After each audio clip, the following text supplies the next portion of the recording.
Bueno, muchachos, vamos a empezar entonces con la palabra de hoy, ¿vale? Vamos a orar y vamos a mirar una palabra en la segunda carta a los Corintios y vamos a hablar de un tema que el Señor me trajo al corazón, a la mente. En estos días estaba así, en eso que se está uno levantando como entre dormido y despierto y ¡pum! Me empezó a venir el tema, entonces ya yo sé que ese es el tema que Dios quiere. Bueno, oremos.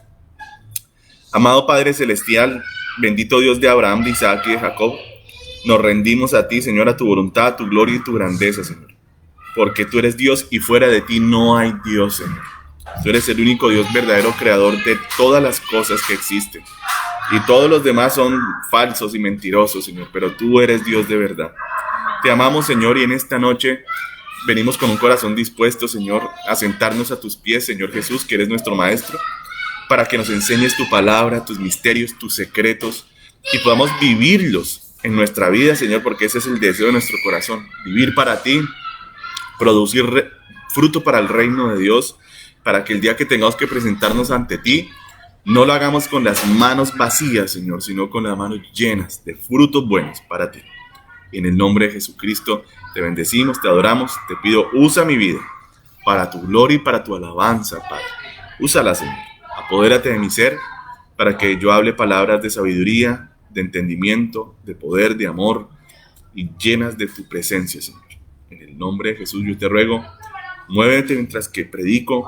Espíritu Santo, al otro lado de las pantallas, toca al que necesita un milagro, una sanidad, una liberación, trae entendimiento y bendice a mis hermanos grandemente en el día de hoy. En el nombre de Jesucristo, amén y amén. Amén. Bueno, me salió también la abuelita Nancy. Qué bendición, abuelita Nancy. Dios te bendiga. Bueno, vamos a ver un tema hoy que tiene el siguiente título. Se llama Persecuciones y Avivamiento. Y hoy vamos a mirar cómo la iglesia del Señor ha sido un pueblo que se ha caracterizado por ser un pueblo perseguido, igual que el pueblo judío, que el pueblo del Señor, los judíos, porque el pueblo del Señor son su nación terrenal, que es Israel, y su nación espiritual, que es la iglesia. Amén. Una nación terrenal con una tierra terrenal, que se llama Israel, con promesas de tierra terrenal, que se llama Israel, y una nación celestial, con una tierra celestial, con promesas celestiales, a la cual pertenecemos usted y yo, que es la iglesia del Señor. Amén. Y hoy vamos a mirar esta característica tremenda, y creo que no hay mejor exponente, bueno, tal vez uno de los mejores exponentes acerca de las persecuciones por causa del evangelio es el apóstol Pablo, quien también se llamaba Saulo. Algunos dicen, no, después de que Pablo se encontró con el Señor, bueno, de que Saulo se encontró con el Señor, se llamó Pablo. No, eso no es cierto. Él era ya Saulo, Pablo de Tarso. Pablo era su nombre griego porque él nació en Tarso, que es una ciudad griega, y Saulo era su nombre hebreo porque era hijo de israelitas o de hebreos. Así que hoy vamos a mirar un poquito de él y vamos a hacer un recuento de la historia que hemos venido tratando. La otra vez hablamos un poco de historia de la iglesia, no sé si se acuerdan, y vimos la apostasía del cristianismo, cómo se va todo desarrollando en el siglo IV con la supuesta conversión de Constantino el Grande, y viene la apostasía, se meten un montón de doctrinas y filosofías y cosas de hombres que dio por resultado la Iglesia Católica Romana, y cómo allá en el siglo XVI viene la Reforma y comienza una búsqueda del ser humano otra vez por volver a Cristo, a sus raíces. Y bueno, ya eso lo vimos, ¿cierto? Pero hoy yo quiero mirar esta parte de la persecución. Las persecuciones, hay varias persecuciones, ¿vale? Y las vamos a estar mirando un poquito. Bueno, que sea mencionar algunas, ¿vale? Tanto las modernas como las antiguas, de las que conozco, porque la verdad es difícil saberlas todas las persecuciones que ha pasado la iglesia. Pero también quiero mirar cómo la persecución se funde o hace que la iglesia cristiana se avive, produce avivamiento en las personas. Pero me voy a enfocar el día de hoy sobre todo en la persecución de los primeros siglos y lo que esto produjo, ¿vale? Y vamos después a extraer de ahí, de esa persecución, un tesoro bien bello de por qué la persecución causa este efecto en la iglesia. Y vamos a mirar si es necesario estar perseguido para tener avivamiento o no, cosa que evidentemente no es así, pero yo quiero mirar qué es lo que causa la persecución en la iglesia y que nosotros podemos tomarlo sin necesidad de estar en persecución, sin necesidad de estar perseguidos, pero que lo podemos tomar para nuestras vidas, para que venga ese anhelado avivamiento que tanto le pedimos al Señor. Amén. Bueno, entonces vamos a iniciar. Le voy a pedir a María Paula que me ayude aquí leyendo la segunda carta a los Corintios, capítulo 11, del versículo 23 al 28. Amén. Voy a repetir, segunda de Corintios, capítulo 11, del 23 al 28. Y vamos a estar leyendo aquí las cosas que pasó el apóstol Pablo por predicar el evangelio. ¿Yo? Porque una cosa es padecer por malhechor, porque el pastor de aquí, de allí se robó la plata, que el de allí ya cayó en fornicación, que ya se volvió lo que sea. Eso es una persecución que es la justicia persiguiéndolo, no ese no. No, estamos hablando de la persecución por causa de predicar el evangelio, de hacer lo correcto delante de Dios, lo que es bueno. Miren. Son ministros de Cristo, como si estuviera loco hablo. Yo más, en trabajos más abundante, en azotes sin número, en cárceles más, en peligros de muerte muchas veces. De los judíos 5 veces he recibido 40 azotes menos uno. 3 veces he sido azotado con varas, 1 vez apedreado, 3 veces he padecido un naufragio. Una noche y un día he estado como náufrago en alta mar, en caminos muchas veces, en peligros de ríos, peligros de ladrones, peligros de los de mi nación, peligros de los gentiles, peligros en la ciudad, peligros en el desierto, peligros en el mar, peligros entre falsos hermanos, en trabajo y fatiga, en muchos desvelos, en hambre y sed, en muchos ayunos, en frío y desnudez, y además de otras cosas, lo que sobre mí se agolpa cada día, la preocupación por todas las iglesias. Amén. Amén. Bueno, una vida atribulada, una vida compleja, una vida difícil, la del apóstol Pablo.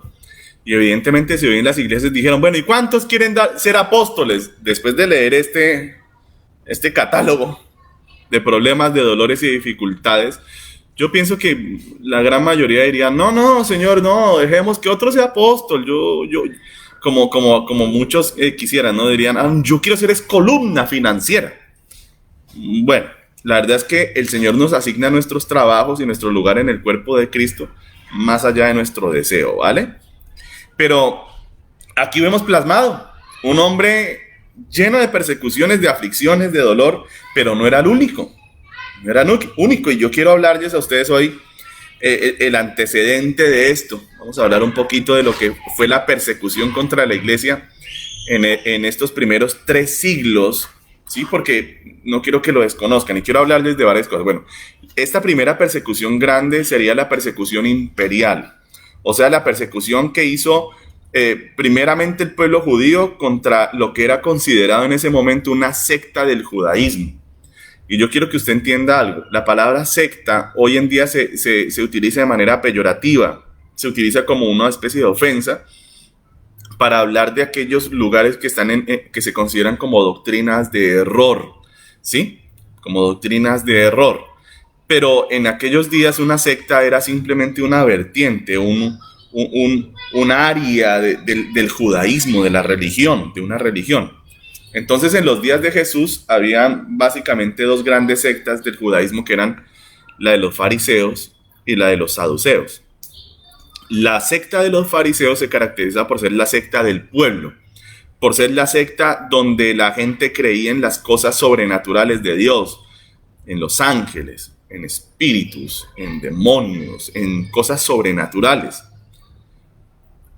Por otra parte había otra secta, esta era la secta del pueblo, de la gente del común, y la otra secta famosa del tiempo era la secta de los saduceos, que se caracterizaba, y hasta el día de hoy usted lo ve mucho, ¿no? Las iglesias de los ricos a veces son más sobrias, más así como calmadas, menos, ¿sí?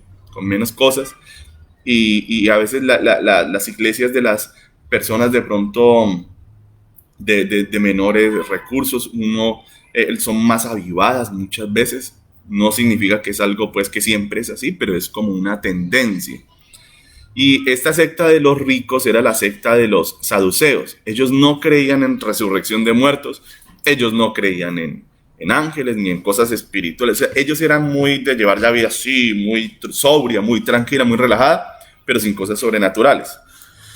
Cuando el cristianismo surge, hermanos amados, el primer nombre que se le dio al cristianismo fue los del camino. Así nos decían, estos son los del camino. Nosotros éramos los que seguíamos un camino llamado Jesucristo de Nazaret. Y surge como una secta del judaísmo. Nosotros éramos vistos al principio como una secta del judaísmo. Esa era la forma en que nos veían. El Imperio Romano termina desatando una persecución brutal contra el cristianismo, porque ya después pasó de ser una secta judía a ser una, por decirlo así, una religión, pero más bien una convicción que se empezó a dispersar dentro del pueblo gentil, en todo el Imperio Romano y más allá del Imperio Romano, porque nosotros sabemos que Tomás llevó el evangelio inclusive hasta India, donde el Imperio Romano no tenía poder. Y él llevó a todo eso. Y uno de los más grandes responsables de que el cristianismo se haya esparcido por todo el Imperio Romano fue el apóstol Pablo. Pero para él poder hacer esta gran obra evangelística, esta obra de la que hasta el día de hoy nosotros estamos comiendo y bebiendo, la comida y la bebida espiritual, él tuvo que padecer y pagar un precio terrible, hermanos. Sin embargo, la persecución imperial, en vez de sofocar el avivamiento, en vez de sofocar el fuego de Dios, en vez de apagarlo, lo único que hizo fue avivarlo. Lo único que generó fue más y más conversiones y más poder y más amor y más de la gloria de Dios. Entonces, vemos que muchas veces la persecución en la iglesia genera un efecto contrario del deseado para ellos, ¿no? En vez de apagarnos con su hostigamiento, en vez de que la iglesia sufra y se vuelva chiquita, se termina volviendo más poderosa y más grande, hermanos amados. Por eso no hay que temer ya la persecución, porque eso trae bendición a nuestra vida. Ahora, ¿cómo fue que inició la persecución? ¿Qué fue lo que pasó con este avivamiento del primer siglo? Y ahorita les voy a mencionar otras persecuciones si alcanzamos, ¿vale? Pero me quiero enfocar en el tema. ¿Qué fue lo que pasó? Bueno, muere el Señor Jesús en la cruz, ¿verdad? Él queda, los discípulos lo abandonan. Juan es el único que permanece con él en la cruz. Al tercer día él resucita. Se le aparece a María Magdalena, a los del camino de Emaús, luego Pedro, luego Juan, y empiezan todos a verlo. Y bueno, el Señor empieza a fortalecer su fe. Y finalmente los discípulos quedan muy animados, muy firmes, muy fieles, porque se han dado cuenta que todo lo que el Señor dijo se ha cumplido y que realmente Jesús era el Mesías tan esperado para Israel, que no venía a derribar el imperio romano para hacer libre a Israel del yugo de Roma, sino que él venía a romper el imperio del pecado y de la muerte, que es el imperio que tiene preso a toda la humanidad, no solo a los judíos, sino a todos, judíos y gentiles de todas las naciones están bajo el yugo satánico, opresivo del pecado y de la muerte. Ese fue el imperio que él vino a romper, a destruir. Entonces los apóstoles y todos los discípulos ven al Señor irse al cielo en medio de nubes y ellos están maravillados. Ya esto había pasado anteriormente con dos profetas, uno llamado Enoc y otro llamado Elías, que habían sido llevados al cielo en cuerpo. Y asimismo Jesús subió al cielo. Y entonces los ángeles le dicen a la gente, bueno, ¿y ustedes por qué están mirando para el cielo? Ese Jesús que ha sido quitado de ustedes, asimismo volverá, dígame, asimismo volverá un día en las nubes y todo ojo le verá. Eso está en Hechos capítulo 1, lo que les estoy relatando. Entonces, claro, los apóstoles están animados, están felices, quieren salir a predicar, ya están emocionados. Vamos a contarles a todos que Jesús es el Mesías, que lo vimos caminar sobre el agua. Vamos a contarles que resucitó a los muertos y que está vivo, que no está muerto, que lo mataron pero resucitó y que pronto volverá. Entonces están animados, están que se predican, pero Jesús les dijo, yo sé que ustedes están que se predican, pero no pueden salir de Jerusalén ni empezar la predicación hasta que haya venido el Espíritu Santo de Dios sobre sus vidas. Bueno, ellos muy obedientes, estaban emocionados, estaban felices, pero dijeron no hay que hacerle caso al Señor. Entonces se metieron en oración. Entonces, primera enseñanza de esto. Las promesas de Dios hay que buscarlas en oración. O sea, el hecho de que Dios te prometa algo no significa que va a ocurrir así nomás. No, la promesa de Dios nos tiene que llevar a la oración, a la búsqueda. Entonces los apóstoles, sabiendo que Jesús les había prometido la venida del Espíritu Santo, se metieron a orar y duraron 7 días encerrados en un lugar que conocemos como el aposento alto. O sea, un lugar que estaba en un segundo, en un tercer piso allá en Jerusalén. Y metidos allá se ponen a orar. Dios, envíanos el Espíritu Santo, ayúdanos, Señor, danos el fuego que necesitamos para predicar estas maravillas que hemos visto. Finalmente, estando sentados, el Espíritu de Dios entra en el lugar. Un viento recio, dice la Biblia, estremeció la casa. Y dice la Biblia que empezaron a orar en nuevas lenguas, en lenguas espirituales, lenguas humanas, todo tipo de lenguas. Y sobre cada uno de ellos se posó una llamita de fuego, una lengua de fuego ardía sobre cada cabeza, significando esto que por fin las lámparas de Dios habían sido encendidas y que la iglesia estaba lista para ser la luz del mundo. Amén. Porque sin fuego no hay luz. Amén. Grábese eso en mi corazón. Sin fuego de Dios no hay luz. Usted puede brillar con su conocimiento, usted puede brillar con sus emociones, usted puede brillar con sus palabras, pero si usted quiere brillar con la luz de Dios, necesita el fuego de Dios, y eso solamente lo tiene el Espíritu Santo de Dios. Entonces, está el fuego ardiendo, ellos salen, se ponen a predicar. Pedro ese día se gana 3,000 personas en su primera predicación, el fuego de Dios ardiendo.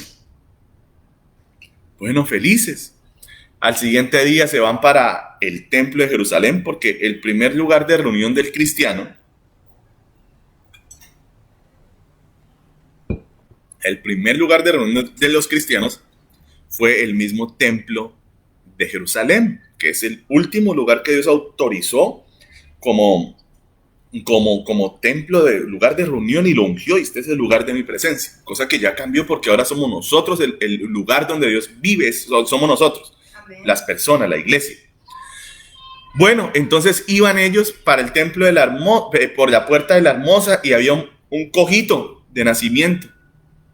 Pedro y Juan no tenían plata. Bueno, y de repente el tipo les pide una limosna. Ellos le dicen: mira, yo no tengo ni plata ni oro, pero yo de lo que tengo te doy. ¿Qué tenía Pedro? Que acababa de venir. Tenía el poder de Dios para ser un testigo de Jesucristo y decirle al mundo entero que ese Jesús que habían matado, pero que había resucitado, ahora vivía en él por medio del Espíritu Santo. Y las mismas obras que Jesús había hecho, ahora las hacía él, porque Jesús estaba vivo en él. Amén. Lo coge por la mano con Juan y lo levantan, y las piernas se le enderezan, y el hombre se levantó feliz, danzaba, gritaba: gloria a Dios, ya no tengo que pedir limosna, ya puedo trabajar por mí mismo. Gracias, Señor. Jesús hizo el milagro. Otro pocotón de gente se convierte, la iglesia va full. ¡Qué maravilla, qué bendición! Era tanta la gente que entonces tienen que nombrar a 7 diáconos, 7 hombres de Dios, y dése cuenta, en un avivamiento real y verdadero no hay un ungido, ni 2 ni 3. No, en un verdadero avivamiento todos los hermanos están ungidos. Los 120 que estaban en el aposento alto, los 120, cada uno tenía su llama de fuego. Todos tenían el fuego de Dios. Nombran a 7 diáconos. ¿Y qué diáconos? No, nombraron ahora se me fue el nombre, a Felipe, el evangelista, tremendo varón de Dios. Nombraron a nuestro primer mártir, Esteban, un jovencito, un hombre de Dios tremendo. Y bueno, en medio de esas cosas se suscita un problema con nuestro hermano Esteban. Él va a parar allá a la corte, lo indagan, y el Espíritu Santo lo toma para darle un discurso a los judíos, pero terrible, hermano. Terrible, un discurso que les entró, hermano, pero muy mal. Y les dijo: tal y como eran sus padres, así son ustedes, duros de corazón, que siempre resisten al Espíritu Santo. Los tipos no se aguantaron y salieron corriendo, lo agarraron y lo botaron allá. Y ahí estaba este personaje del que acabo de leerles, Pablo. Estaba ahí, que era un alumno de un gran rabino, tal vez el más grande en Israel, llamado Gamaliel. Y ahí estaba Pablo viendo toda la escena y diciendo, sí, que maten a ese hereje, mátenlo. Y Esteban muere, lo aplastan con las rocas, lo acaban, Y ese día arrancó una tremenda persecución que no paró en 3 siglos. Comenzó una persecución tan grande que muchos hermanos tuvieron que huir de Jerusalén. Pero si usted se da cuenta, en medio de eso estaba el propósito de Dios caminando. Por eso no le tema la persecución, usted esté tranquilo. Dios tiene el control siempre. Porque lo que hizo Dios fue que todos esos carbones encendidos, esas lámparas que estaban llenos de fuego, que estaban felices todos unidos, todos teniendo cultos de avivamiento con la presencia de Dios, y nadie quería salir de Jerusalén, nadie. Viene la persecución y ahora todos tuvieron que salir a Jerusalén a predicar el evangelio en todas partes del mundo, porque ese es el plan de Dios, que usted no se quede donde está, sino que usted vaya. Amén. No se quede esperando a ver si le llega la gente a la iglesia. Ese no es el mandato de Dios. El mandato de Dios no es que hagamos como las arañas, una telaraña en la iglesia y miremos a ver qué mosca nos cae. Así no es. No. Dios dijo, ir y hacer discípulos. Hay que hablarle al de la tienda, al de los mangos, al de las frutas, al de la leche, a todos, hermanos amados. El de las mandarinas. Sí, especialmente el de las mandarinas, porque yo como mucha mandarina. Entonces, hermanos, hay que hablar ya a todos de Jesús. No es quedarnos esperando a ver si algún día nos llega alguno a la puerta de la casa o entra hasta la sala y me acepta una Biblia y un tinto y de pronto lo convenzo con una empanada. No, hermano. Vaya. Pídale a Dios, dame tu fuego. Amén. Señor, dame tu fuego. ¿Yo qué hago así? Amén. Yo no quiero ser un inútil en el reino de Dios. Dame tu fuego. Dame tu fuego. Así, hermano, pero tiene que tener mucha coraje, hermano, para pedir. Tiene que ser una persona de fe, de potencia. Amén. Y se arranca tremenda persecución, hermanos amados. Y el asunto se volvió ya de tipo imperial, porque el cristianismo entre más fue creciendo. A donde quiera que llegaba Pablo y llegaban los cristianos, se terminaban armando tumultos. Entonces el problema se volvió como una cosa de orden público, algo así. Y finalmente los emperadores romanos no se aguantaron el asunto y arranca una persecución horrenda, hermano. ¿Qué tan horrenda, pastor? Bueno, yo le voy a poner varios ejemplos, son un poco crudos y eso, pero es la verdad de lo que pasó. Para ponerles un ejemplo, Nerón era un hombre que le gustaba empalar a los cristianos. ¿Qué es el empalamiento, pastor? Bueno, el empalamiento es que cogen un palo largo, fuerte, puntiagudo como una lanza, y se lo meten a usted por entre las piernas y lo atraviesan completamente hasta que le sale por la boca o por acá por la garganta. Y luego que cogía, empalaba a los cristianos, cogía y ponía esas estacas inmensas con el cristiano ahí arriba y los prendía para que sirvieran de antorchas en algunas de sus fiestas. Los cristianos también eran despedazados por perros de guerra. El perro de guerra romano se cree que es el mejor perro de pelea que ha existido en la historia de la humanidad. O sea, ningún perro actual se le compara al perro de guerra romano. Y eran perros que usaban para despedazar a los cristianos. También fueron famosas las ejecuciones en la arena romana, ¿no? Servían de show, devorados por fieras, por leones, panteras, osos. Y eso hacían con los cristianos. Sin embargo, el efecto fue contrario, hermanos. En vez de que la persecución apagara el avivamiento, lo que hizo fue avivarlo. Y entre más nos perseguían, más gente se convertía al Señor Jesús. Ahora, viene la pregunta, pero ¿por qué la persecución genera este efecto en la iglesia? Bueno, hay varios puntos aquí. Lo primero es que la iglesia, cuando es perseguida, es depurada. Es limpiada. ¿Por qué razón? Porque mire, hoy en día la gente cuando llega a la iglesia le dicen, no se preocupe, Jesucristo le arregla a usted la vida, Jesucristo le da casa, carro y beca, le sana a los hijos, la hija, la nuera, la nieta, la suegra, a todos, le da la vida eterna y Todo lo que usted quiera se lo va a dar. ¿Le interesa? Déjeme pensar, dice la gente. Déjeme pensar, dice. ¿Eso pasa? Sí. Esa es la iglesia de hoy.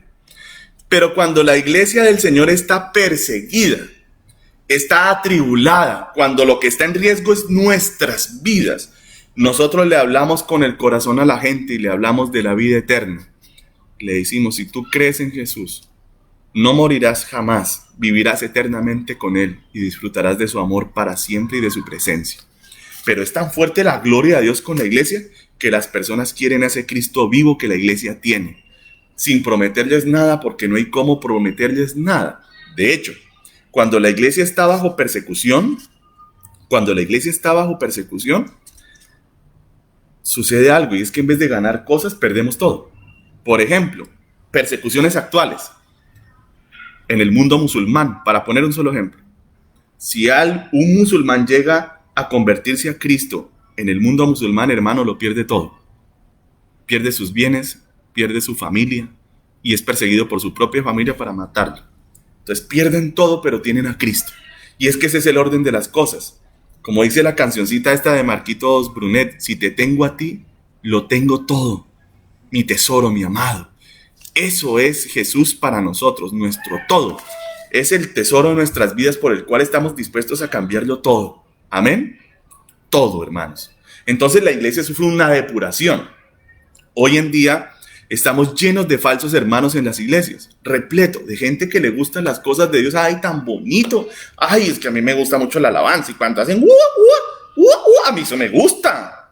Y tenemos un montón de gente metida en la iglesia, pero que no son verdaderos hermanos. Y yo se lo digo, ¿cómo lo sabemos? Permita usted que la iglesia colombiana entre en una persecución brutal, donde al que sea cristiano lo maten. Y verá, hermano, que la iglesia pasa de 5,000 a 50 personas así.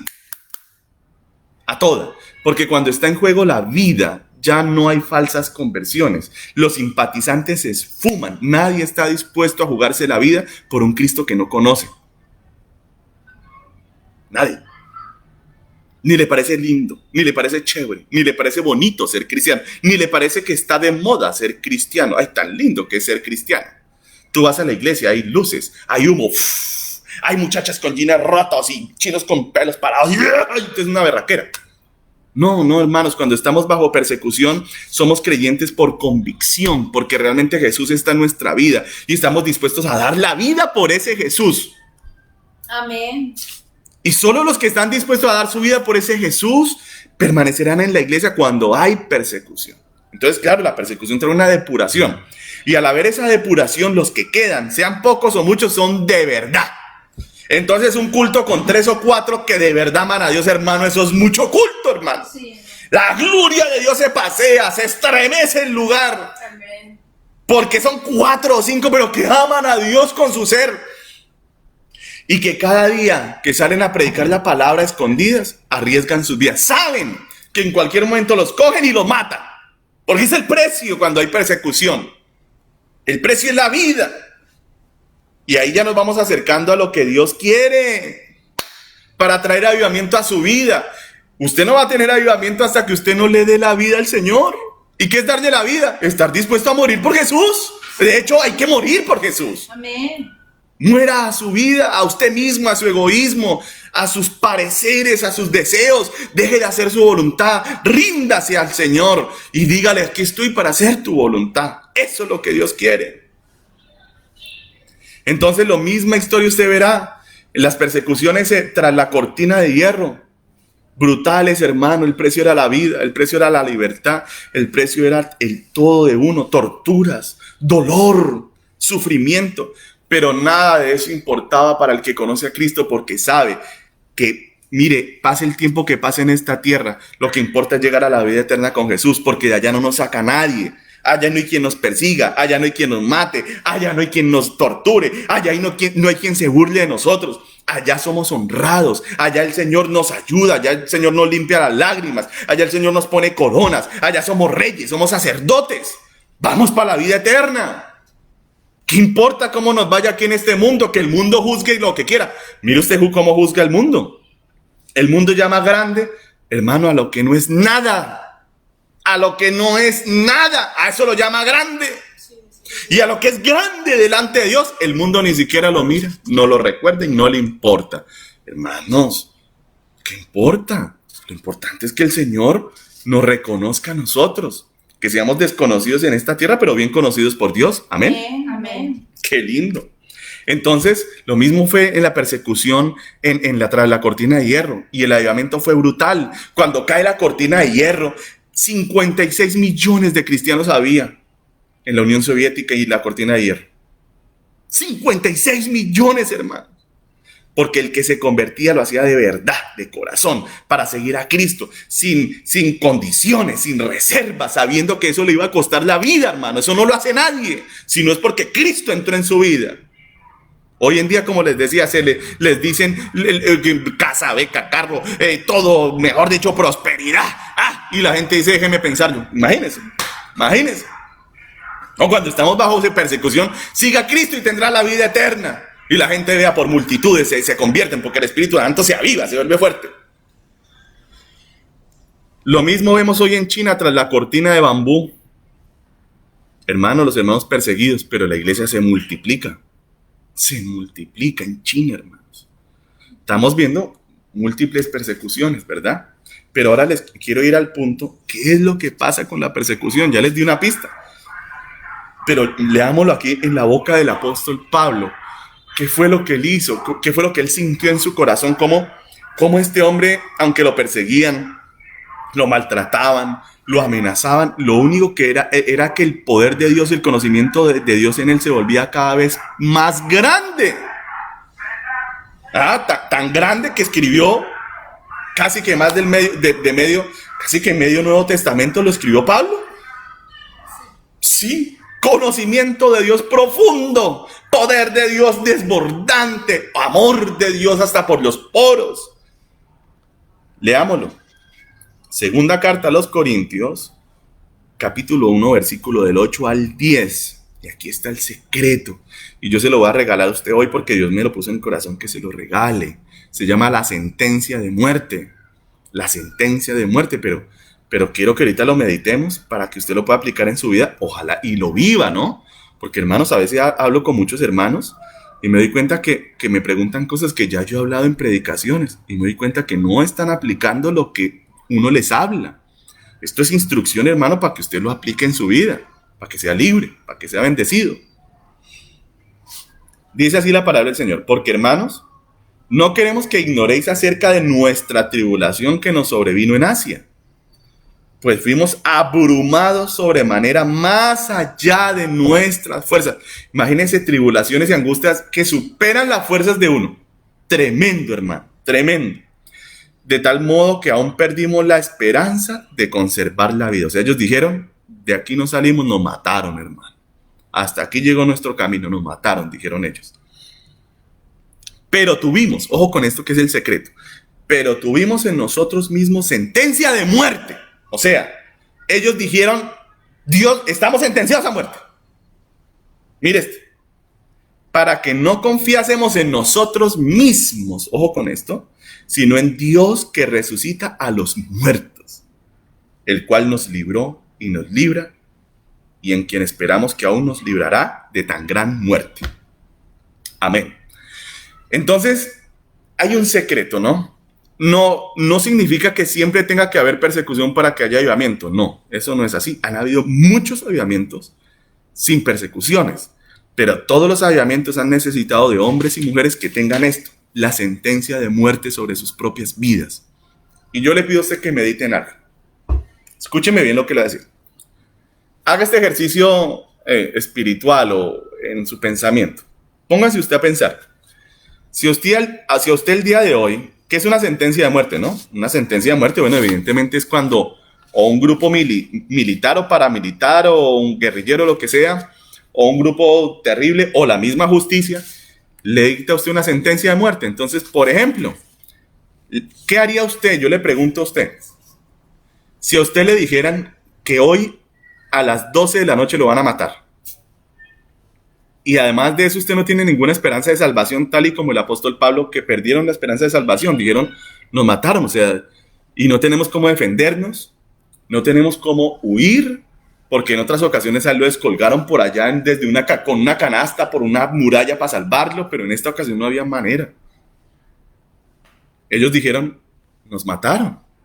Pero además de eso además de que dijeron nos mataron, no trataron de hacer nada, dijeron, somos muertos ya, nos mataron. Hasta aquí llegó el camino y vamos a confiar en Dios, que Él haga algo. Yo le pregunto a usted algo, si a usted le dijeran, mire, usted se muere hoy a las 12 de la noche, ¿qué haría usted? ¿Qué hay en su corazón? Y yo le pregunto a usted, si usted supiera eso, ¿cómo oraría? ¿Cómo oraría? Haga de cuenta, le queda hasta las 12 de la noche. Se muere, se va de este mundo. Yo le pregunto, ¿usted pecaría? ¿Usted se pondría de mal genio con alguien? ¿Perdería el tiempo en eso? ¿Qué haría con sus hijos? ¿Los abrazaría? ¿Los besaría? ¿Qué haría con su esposo, con su esposa? ¿Dejaría algún mensaje para la iglesia?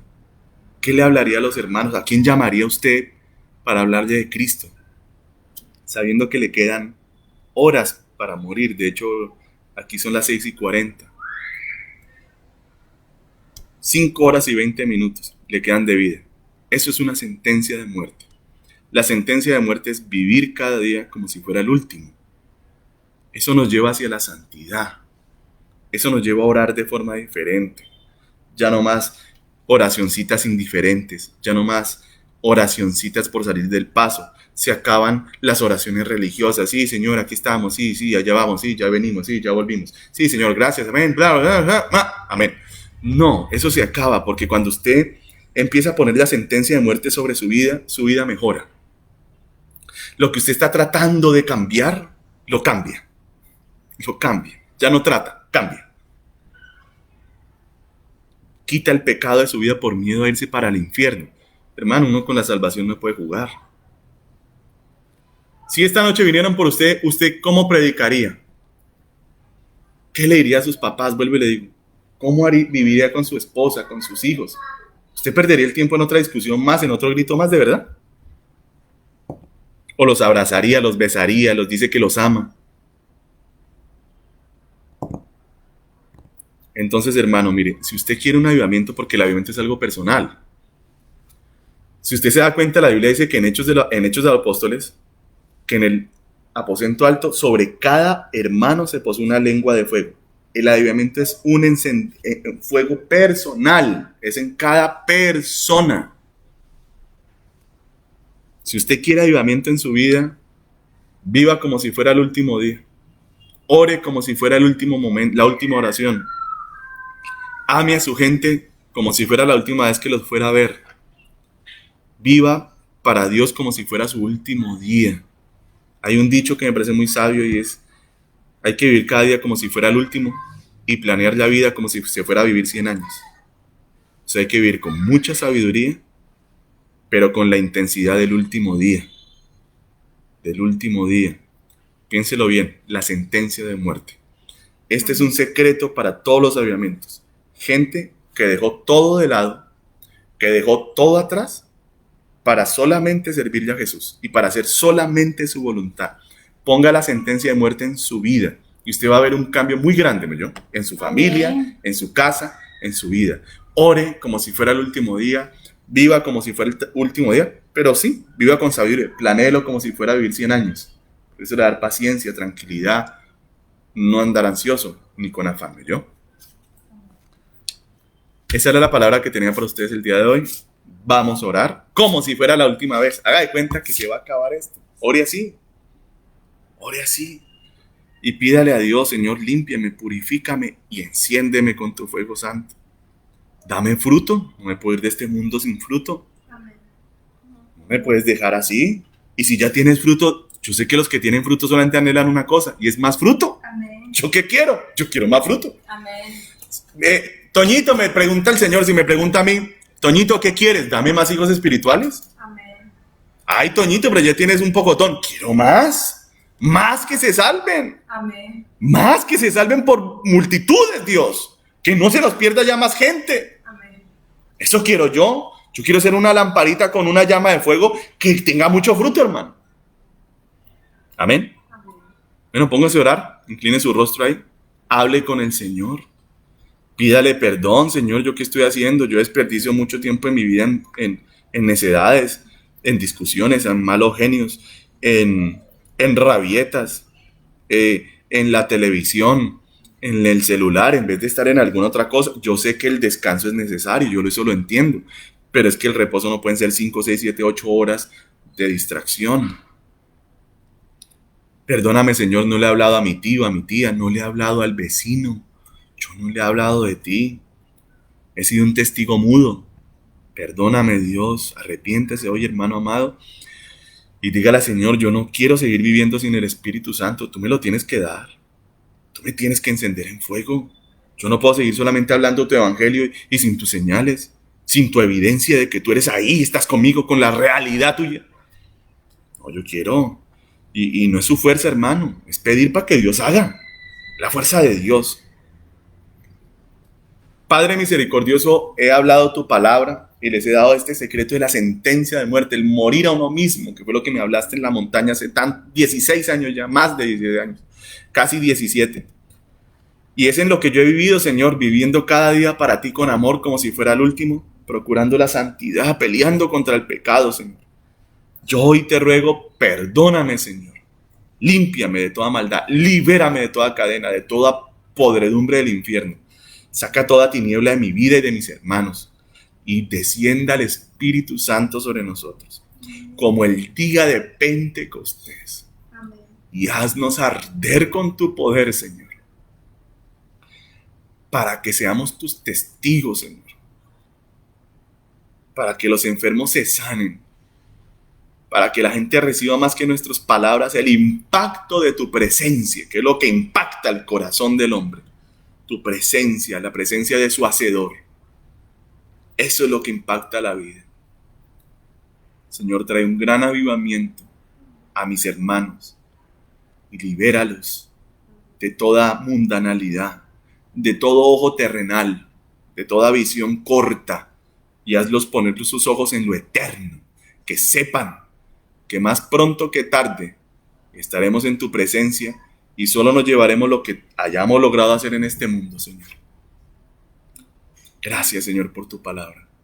Bendícenos esta noche con gran visitación en las casas, en los lechos y en nuestros sueños, Señor. Amén.